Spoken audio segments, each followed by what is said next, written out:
Welcome to our deep dive into the news today. We've gone through so many articles and reports to bring you the most important takeaways from today, without all the noise. We are like your personal news analysts, so you don't just know what's happening, Yeah. but you understand why it matters to you. Okay, so let's dive right in. Let's start with the economy. You flagged some concerning economic indicators, and seeing the Atlanta Fed predict a 1.5% shrinkage in the first quarter, Yeah. honestly, that's making me a little nervous. Yeah.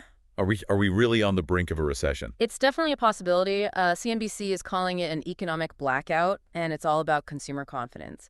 If people are worried about the future, they tighten their belts, cut back on spending, and that can have ripple effects throughout the whole economy. And it seems like there's plenty to be worried about. The potential for those tariffs on imported vehicles could add up to $12,000 to the price of a car. Yeah. That's a huge hit for anyone looking to buy a new car right now. Yeah, absolutely. If those tariffs go into effect, it could have a big impact on both consumers and the auto industry. And speaking of impact, we can't ignore the job cuts, the massive job cuts that are happening in the federal government. Elon Musk, at the head of the Department of Government Efficiency, has initiated a wave of layoffs, and the consequences are being felt across the country. Yeah. You know, in communities where federal jobs make up a big chunk of the workforce, Yeah. people are understandably very anxious. It's causing a lot of anxiety. Absolutely. And your sources mention intense pushback at town hall meetings across the country. Yeah. People are really concerned about their jobs, their livelihoods, and they're demanding answers from their elected officials. It seems like there's a real contrast in responses, too. You've got lawmakers, like Representative Jasmine Crockett, who are openly questioning if what Musk is doing is even legal. Mm-hmm. And then you have a lot of Republican lawmakers who seem to be just avoiding these town halls altogether. Yes, that's a fascinating dynamic. It makes you wonder if they're feeling the heat from their constituents. Yeah. Avoiding tough conversations like that seems risky, though. It just makes people think they're out of touch. Exactly. I think transparency and communication are absolutely crucial, especially in times like these when there's so much uncertainty. Now, shifting gears to a different kind of crisis. The war in Ukraine took a pretty dramatic turn over the weekend with that heated Oval Office meeting between President Trump and Ukrainian President Zelensky. Yeah, it sounds like things escalated pretty quickly from what I've read. Absolute. Trump demanding that Ukraine just give up to Russia. Zelensky standing firm, saying we're going to keep fighting for our country. Sounds like that meeting ended pretty abruptly, with both sides digging their heels in. This clash has drawn a lot of condemnation from leaders around the world. Yeah. And it sparked some serious concerns about the stability of the U.S.-Ukraine relationship, which was already strained, as you know. Right. It also raises questions about whether Russia might try to exploit this rift, use it to their advantage. Which they very well might. And speaking of Russia, Defense Secretary Pete Hegseth has reportedly ordered a halt to U.S. offensive cyber operations against them. That's right. Seems the goal is to kind of appease Putin a little bit and hopefully get him to the negotiating table. But is it the right move? I mean, is that really going to work?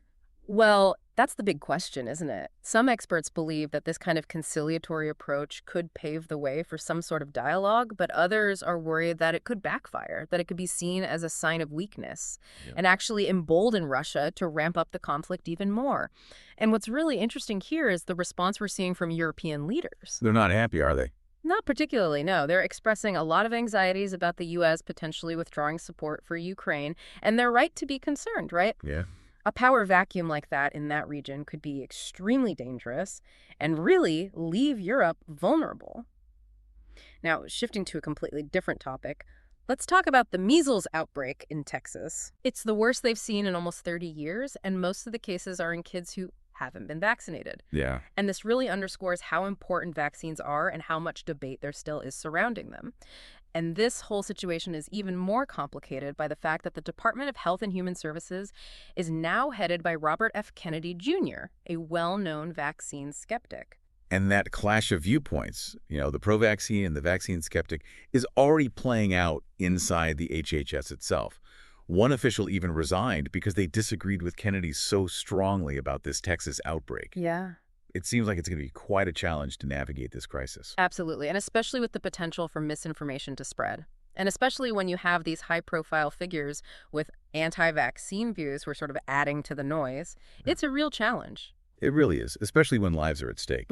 Speaking of, kind of controversial figures, we need to talk about some of President Trump's recent policy moves.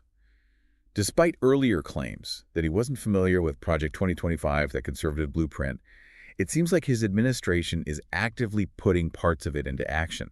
Yeah. And I have to say, those proposed cuts to Medicaid are worrying me. That could affect millions of Americans. Right. A lot of people rely on Medicaid for their health care. Yeah, those cuts are definitely raising eyebrows. And Project 2025 is also calling for something else that's pretty controversial: the revival of the global gag rule. Yeah. You'll recall that restricts funding for international organizations that either provide abortions or even just talk about abortion as an option for family planning. Yeah. And that's a move that's been met with a lot of pushback from people who view it as a real setback for both reproductive rights and global health initiatives. Yeah. And then there's that other controversial move from President Trump declaring English the official language of the United States. That's right.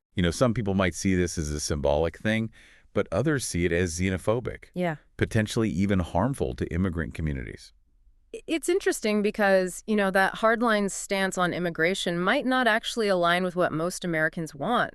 There's some recent polling that suggests a significant number of Americans are actually in favor of a pathway to citizenship for undocumented immigrants rather than deportation. That's interesting. It's like there's a disconnect then between what the administration is doing and what the public actually wants. Yeah, there might be. Maybe public opinion could be influenced, though, one way or the other, depending on how these policies are presented, how they talk about them, and how they show the impact on people's lives. Absolutely. The way these issues are framed can have a huge impact on how the public perceives them and ultimately what kind of policies get made. We see that a lot lately. Absolutely. Especially on these hot button issues like immigration and healthcare. It's more important than ever to really think critically about the information that we're consuming and to try to seek out different viewpoints. You can't just accept the headlines at face value. You have Right. to dig a little deeper, look for those nuances, and really form your own conclusions. Speaking of digging deeper, let's look closer at what's happening in the automotive industry. Okay. Honda just announced that they're going to manufacture their next generation Civic Hybrid in Indiana instead of Mexico. Right. It seems like a pretty direct response to those tariffs we were just talking about. Yeah, I think that's a great example of how trade policies can really influence corporate decisions, particularly when it comes to things like where do we manufacture our products? Right. And it'll be interesting to see if this is just the first example of a larger trend. Yeah. As companies kind of shift their strategies, trying to anticipate what might happen with those tariffs. Okay, so this is where it gets interesting. You'd think, with all the international backlash to Trump's stance on Ukraine, he'd be feeling a bit isolated. But guess who's applauding his approach? Russia. Yeah, it's an unexpected twist. Yeah. And it really underscores how complex international diplomacy can be. Russia's support for Trump's position has definitely raised eyebrows, and it's fueling speculation about what's next for U.S.-Russia relations. It's a pretty fascinating development, especially given how fragile that relationship already is. Makes you wonder how this is going to play out on the world stage, what impact this will have. Yeah. But let's bring it back home for a moment. Okay. Because it seems like the American public is becoming increasingly uneasy about the direction the country is headed. The latest CNN poll suggests that most Americans believe that President Trump isn't really focusing on what they consider to be the most important issues. Interesting. And this, combined with the concerns about the economy and the war in Ukraine, is really contributing to a sense of disillusionment and unease. Yeah, that poll really says something. There seems to be a growing disconnect between what the administration is prioritizing and what everyday Americans are actually worried about. And then you've got some Republican lawmakers who are just making this worse by avoiding those town hall meetings altogether. Yeah, they're facing some serious heat from their constituents over issues like the federal job cuts, and it seems like they're just choosing to avoid those conversations instead of really engaging with those concerns. It's a pretty risky strategy, though. I mean, that lack of transparency can just make people more distrustful of the government. Yeah. And it's only going to make that disconnect between elected officials and the people they're supposed to represent even bigger. Right. And while we're talking about trust, or maybe the lack of it, Elon Musk's actions over at the Department of Government Efficiency are raising some serious red flags, too. Mm-hmm. Those firing practices, they're aggressive, and they're drawing criticism from both sides of the aisle. Yeah, and it's understandable that people are concerned about whether those methods are even legal. and also about the long-term impact of making such drastic cuts to the federal workforce. It's a ripple effect. Absolutely. It's not just the people who lost their jobs, but also the communities that relied on those jobs, too. Right. It's a reminder that these decisions that are made in Washington, they have real-world consequences for people across the country. Exactly. And speaking of decisions with consequences, President Trump's move to increase logging in national forests is infuriating environmental groups. Absolutely. They see it as yet another example of this administration prioritizing economic interests over environmental protection. Makes sense. And they're worried about what it might mean for the health of our forests and also just the overall balance of our ecosystems. It's that classic struggle, isn't it? Right. Economic development versus environmental sustainability. Makes you wonder if we're sacrificing the planet for short-term gain. Well, that's the big question, right? We have to ask ourselves, what kind of legacy are we leaving for future generations? A legacy of sustainability? Or are we just depleting our resources? Oh, yeah. That's a great question to ask ourselves. Yeah. Okay, let's move on to a story that's both disheartening and inspiring, kind of all at the same time. Okay. Those 18 tech specialists who were abruptly fired by Elon Musk are in a tough spot, but someone has offered them a ray of hope. Yes. Mark Cuban has publicly encouraged those tech specialists to team up and form their own consulting company. What? And he's even offered to invest in their venture. That's incredible. So it's a really bold move, and it kind of highlights the potential for innovation and entrepreneurship to emerge even when things are tough. Yeah. It's like he's saying, look, you might have been fired, but your skills are valuable, and there's a market for your expertise. It's refreshing, in these times where job security feels so fragile. Absolutely. And I wonder if this might be a sign of something bigger, maybe a trend of talented individuals who are disillusioned with the traditional employment models. Maybe they're going to start striking out on their own. Yeah. Kind of forging their own paths. It's a good point. It does seem like the job market is changing. Absolutely. Maybe things like adaptability and entrepreneurship are going to be even more valuable moving forward. Yeah. Now, back to that Oval Office meeting between President Trump and President Zelensky. Okay. It seems like the fallout from that tense encounter is continuing to ripple outwards. The backlash has been pretty swift. Yeah. With condemnation pouring in from world leaders. Even some Republicans have said they're not comfortable with Trump's approach. It seems like this whole thing has just strained already fragile international relations even further. I think it also highlights the deep divisions that exist within the U.S. political system and the challenge of trying to maintain a consistent, effective foreign policy when things are this polarized. Yeah. And meanwhile, the situation in Ukraine remains very fragile. Absolutely. After that heated meeting, there's been a noticeable shift in U.S. involvement. Defense Secretary Pete Hegseth has ordered a halt to those U.S. offensive cyber operations against Russia, remember? Yeah. Trying to get Putin to the negotiating table. But some experts are saying this could actually be seen as a sign of weakness, potentially giving Russia the opportunity to escalate things even more. Yeah, it's a risky move. Yeah. And the response from European leaders is very telling.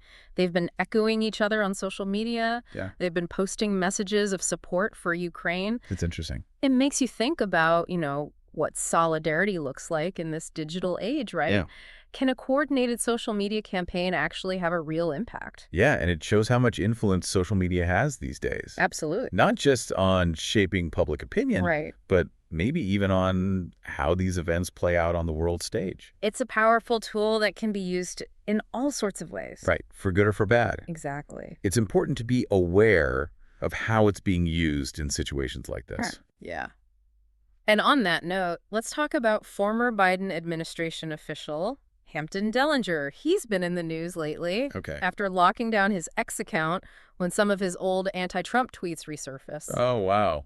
So social media can come back to bite you. It's a classic example of how social media can come back to haunt you, especially in this current political climate where everything is so scrutinized. Yeah. You have to be mindful of what you put out there. Anything you post can be dug up later, especially if you're a public figure. It's a cautionary tale. Yeah. The internet never forgets.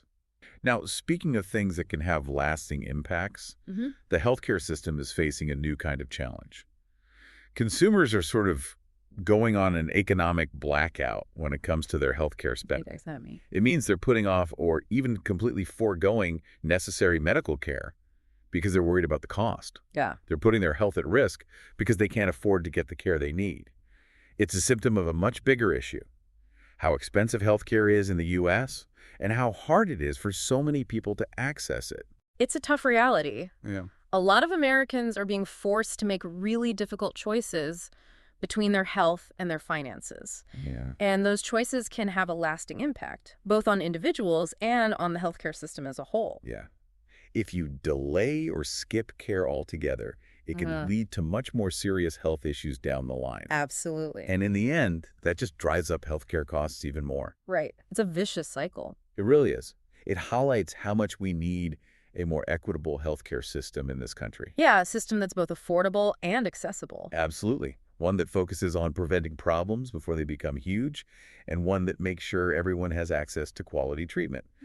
Speaking of quality, or maybe the lack of it, economists seem to be getting more pessimistic about the direction the U.S. economy is headed. Yeah, and that pessimism comes from a bunch of factors. There's the looming threat of a recession, there's the potential impact of those tariffs on consumer prices, and then there's just the uncertainty surrounding the administration's economic policies. All of that is contributing to this sense of unease. And that unease is leading to what some people are calling an economic blackout. Right. Consumers are holding back on spending, businesses aren't investing, Yeah. and the overall economic outlook is looking pretty bleak. And then you add on top of that those recent job cuts in the federal government. Right. Elon Musk's layoff spree over at the Department of Government Efficiency. It's a lot to be worried about. It is, and it highlights how interconnected everything is in the economy and how these political decisions can have these far-reaching consequences. Yeah, it's all connected. And speaking of decisions with potential consequences, President Trump's recent moves regarding the environment are really causing a stir. Specifically, I'm talking about his efforts to increase logging in national forests. Environmental groups are really upset, and they're saying this prioritizes profit over the health of our planet. Right, and I think that this decision kind of aligns with the administration's overall agenda of deregulation, Okay. which very often means putting economic interests ahead of environmental protection. Right, and it really underscores how important those environmental decisions are, the ones we're making now. Absolutely. They're going to have long-term consequences, Absolutely. and it can be really hard to reverse them down the line. Yeah. Are we essentially putting immediate economic gains ahead of the future of the planet? Yeah, that's a question we really need to think about. The choices we make today, those are the choices that are going to determine what kind of world we leave to future generations. You're right, it is. Absolutely. We should definitely all be asking ourselves that question. Absolutely. It's a lot to think about, and we've barely scratched the surface of what's happening. Yeah, we haven't even gotten to Hollywood or those guidelines from that University of the UK or that story out of Colorado. Okay, well, let's jump back in then. Last night were the Oscars, and one film in particular is causing quite a stir, Honora. It took home a bunch of awards, but it's a film that delves into the lives of sex workers and, well, it's sparking a pretty heated debate. Yeah, the controversy seems to be around how the sex industry is portrayed. Some people are applauding the film for its nuanced and empathetic approach. Others are worried it might be perpetuating harmful stereotypes or even glamorizing an industry that can be really complex and often exploitative. It's an important conversation to have. Art can be a powerful way to comment on society, but it's really important to think about how it might impact those communities that are already marginalized, and avoid unintended consequences. It's tough, isn't it? I'd like to see the film for myself before I form an opinion, but it does raise some really important questions about how we can engage in these kinds of conversations with more sensitivity and respect for everyone involved. Absolutely. And speaking of sensitive topics, the UK is currently grappling with a proposal to contract out assisted death to the private sector. Okay. The idea is that it would help ease the strain on the National Health Service, Okay. but obviously it's raising some pretty big ethical flags. Yeah, as I understand it, some doctors aren't comfortable with the idea of being involved in assisted death, so this is being seen as a way to sort of address those concerns while still making the service available. Right. But is it really okay to privatize something like this? Something that's so sensitive and emotionally charged, it feels like a really slippery slope. It's a question that's causing a lot of debate. People should have the right to make their own choices about end-of-life care, but how do we make sure there are enough protections in place so that vulnerable people aren't taken advantage of? Exactly. It's complicated, and there aren't any easy answers. Now, shifting gears a bit, the University of Cardiff has issued some interesting guidelines for their students. They're being advised to avoid using certain everyday phrases that might not be understood by people from other cultures. It's an attempt to be more inclusive, to make sure everyone feels welcome and understood, no matter where they come from. And in a world that's becoming more and more diverse, that's more important than ever. Yeah, language can be tricky, it can bring people together, but it can also create barriers. We need to be more aware of the words we use and how they might be understood by people from different backgrounds. It's all about being mindful. And speaking of different perspectives, there's a writer who lived in communist China, and they have a really interesting take on press freedom in the U.S. these days. They argue that the media landscape is actually getting better under the Trump administration. Wow, that's definitely a different take on things. It challenges the usual narrative, doesn't it? It does, and it's a good reminder that we should always be open to hearing different perspectives. It's so easy to just stick with information that already fits our worldview, but it's important to challenge our own assumptions and be open to new ideas. Especially when it comes to something as important as press freedom. Exactly. We have to be critical thinkers, especially these days. Okay, speaking of different opinions, former UKIP leader Nigel Farage has created a bit of a stir with his comments about that Oval Office meeting between President Trump and President Zelensky. He echoed the sentiments of some Trump supporters, basically saying that Zelensky was rude during that meeting. It seems like everyone has an opinion about that meeting. Right. And Farage's comment just adds another layer to the whole thing. It's a good reminder that politics can be incredibly subjective. The way we see things is often influenced by our own political beliefs. It's important to be aware of that and to try to get information from a variety of sources. To get a more balanced view of things. Exactly. Now, speaking of different perspectives, British politician John Redwood has suggested that Europe's war is no longer Biden's war. He's hinting that the U.S. might be stepping back a bit, and Europe might have to take on a bigger role in dealing with the conflict in Ukraine. That's interesting. It seems to reflect how the global landscape is changing, doesn't it? Absolutely. The world is becoming more and more multipolar, and these old alliances are really being put to the test. Okay, on a more somber note, a family in Severance, Colorado, is dealing with a pretty scary situation. They got a threatening letter because of their May JA merchandise. Yeah, it's really disturbing that people would resort to threats and intimidation because of political differences. It's a reminder of how divided things are in the U.S. right now. It creates this atmosphere of fear, and it really undermines any chance of having a meaningful dialogue. We need to find ways to talk to each other, even when we disagree, without resorting to threats and violence. Absolutely. We might have different political opinions, but we all have to remember that we're part of the same community. Okay, speaking of communities, there's a growing movement in the UK that's calling for a whole new economic model. They argue that the current system isn't working, that it's not addressing issues like inequality and climate change, and they want to see a more sustainable and equitable approach. Yeah, the idea that the economy should work for everyone, not just a select few. That's something I think a lot of people can get behind. Absolutely. And speaking of working for the people, there have been some huge protests against Elon Musk lately. People are really upset about his recent actions, and they see him as a threat to democracy. It's inspiring to see people taking a stand, making their voices heard. It's a reminder that we can make a difference when we come together. Absolutely. Collective action is powerful. Speaking of powerful statements, Reform UK, a political party in the UK, has come out and reaffirmed its support for Ukraine. They're making it very clear that they stand with Ukraine and that they're committed to democratic values. I think it's important for political parties to do that, especially in times like these when things are so uncertain. They need to be clear about their values and show that they're committed to things like international cooperation and support for democracy. Absolutely. And speaking of support for democracy, there's a debate going on in the UK right now about the role of academies in their school system. Laura Trott, who's a British politician, argues that the changes Labour wants to make to academy schools would actually harm education standards. It's a complex issue, and there are definitely different opinions on how to improve education. But I think everyone agrees that education is incredibly important and that we need to put the needs of students first. Right. The goal should be to create an education system that gives all students the opportunity to succeed, regardless of their background. Exactly. Now, speaking of opportunities, or the lack thereof, Marion Jenkins, another politician in the UK, has been criticizing Labour's handling of finances in Birmingham.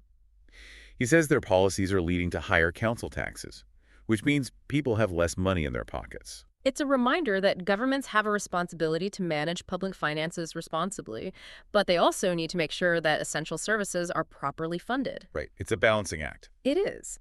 And speaking of balancing acts, we also need to remember the human cost of war. Today, the funeral of Private First Class Cody James Patterson took place.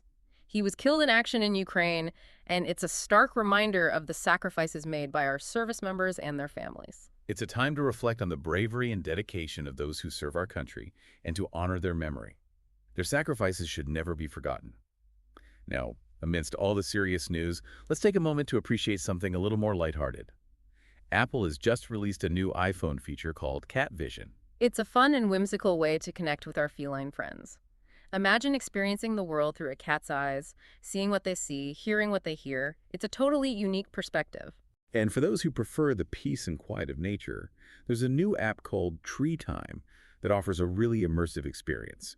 It uses real-time data from sensors that are actually placed on trees to simulate what it's like to be a tree. It's a great way to connect with the natural world in a whole new way. It's a beautiful example of how technology can be used to help us appreciate and understand the natural world. Okay, back to the human world for a moment. There's a debate going on in London right now about whether or not to build a giant banana sculpture in Trafalgar Square. It's a classic example of how public art can be both delightful and controversial. Some people love the idea, others hate it. It's a good reminder that beauty is in the eye of the beholder. And it's a testament to the power of art to spark conversation and make people think. Now, speaking of conversations, there's been an interesting discussion going on about how the definition of Britishness is changing in a world that's becoming more and more multicultural and globalized. It's a complex issue, and it's something that a lot of countries are grappling with as the world becomes more interconnected. What does it mean to belong to a nation in today's world? What are the shared values and experiences that bind us together? Those are really important questions. And speaking of questions that are facing humanity, there's a growing sense of excitement about the possibility of a new space race. Private companies like SpaceX and Blue Origin are pushing the boundaries of space exploration, and it feels like we're on the cusp of a new era of discovery. It's an exciting time to be alive, especially for those of us who have always dreamed of exploring the universe. Absolutely. But as we venture further out into space, we need to be mindful of our responsibilities. We need to make sure that space exploration is done in a way that's ethical and sustainable. Right. We need to be good stewards of the universe. Exactly. Now, let's bring it back down to Earth for a moment. We need to talk about that family in Severance, Colorado, who received a threatening letter because their MAGA merchandise. It's a disturbing reminder of how divided the U.S. is right now and how those divisions can lead to real-world harm. We need to find ways to talk to each other, even when we disagree, without resorting to threats and intimidation. Absolutely. We need to remember that we're all part of the same community, even if we have different political beliefs. And speaking of community, there's a growing movement in the UK that's calling for a new kind of economic model. They want to see an economy that's more focused on well-being, sustainability, and fairness. Right, an economy that works for everyone, not just a select few. Exactly. And speaking of working for the people, there have been some huge protests against Elon Musk lately. People are really upset about his recent actions, and they see him as a threat to democracy. It's inspiring to see people taking a stand and making their voices heard. It's a reminder that we can make a difference when we come together. Absolutely. Now, speaking of making a difference, Reform UK, a political party in the UK, has come out and reaffirmed its support for Ukraine. They want to make it very clear that they stand with Ukraine and that they're committed to democratic values. That's a really important message to send, especially in times like these when things are so uncertain. It's important for political parties to be clear about their values and show that they're committed to things like international cooperation and support for democracy. Absolutely. Now let's turn our attention to education. There's a debate going on in the UK right now about the role of academies in their school system. Laura Trott, a British politician, has argued that the changes that the Labour Party wants to make to academy schools would actually hurt education standards. It's a really complex issue, and there are definitely different opinions on how to improve education, but I think everyone agrees that education is incredibly important and that we need to put the needs of students first. I agree. The goal should be to create an education system that gives all students the opportunity to succeed, regardless of their background. Now, speaking of opportunity, Marion Jenkins, another British politician, has been criticizing the Labour Party's handling of finances in Birmingham. He says their policies are leading to higher council taxes, which means people have less money in their pockets. It's a reminder that governments have a responsibility to manage public finances responsibly, but they also need to make sure that essential services are adequately funded. Right, it's a tough balancing act. It's a reminder that education policy can be really tricky, and there are a lot of different opinions on how to make education better for everyone. But the bottom line is that kids should come first. Absolutely. The goal should be a system that gives all students the chance to succeed, no matter where they come from or what their background is. Exactly. And speaking of supporting communities, we can't forget about the impact the war in Ukraine is having on the people who serve. We should take a moment to remember Private First Class Cody James Patterson, who was killed in action. His funeral is a really somber reminder of what war really costs, in terms of human life and the sacrifices that our service members and their families make. It's a time to reflect on their bravery and everything they do to protect our freedom and keep us safe. And it's a reminder for all of us to support our veterans and their families, both while they're serving and when they come home. We should never forget what they've done for us. But even with all the serious things happening in the world, it's good to take a break and appreciate the good things, the creativity that's out there. Speaking of creativity, Apple just came out with a new iPhone feature called Cat Vision. Cat vision. Yeah, it lets you experience the world through the senses of a cat. You see what they see, hear what they hear. It's a fun, creative way to connect with our feline friends and see things from a whole new perspective. That's pretty wild. And for those of us who are more into nature, there's a new app called Tree Time that's supposed to be really amazing. It uses real-time data from sensors that they actually put on trees to make you feel like you're a tree. It's supposed to be a truly immersive experience. That's pretty cool. It's a great reminder that even with all the technology around us, we can still appreciate the simple beauty of nature. Okay, let's shift gears back to the human world for a second. London is in the middle of a debate about whether or not to build a giant banana sculpture in Trafalgar Square. It's funny how public art can be so polarizing, right? It is. Some people love the idea, some people think it's an eyesore, but it's good that it's making people think and talk. Art should do that. And it reminds us that everyone has different tastes. What one person finds beautiful, another person might find ridiculous. Absolutely. Beauty is subjective, for sure.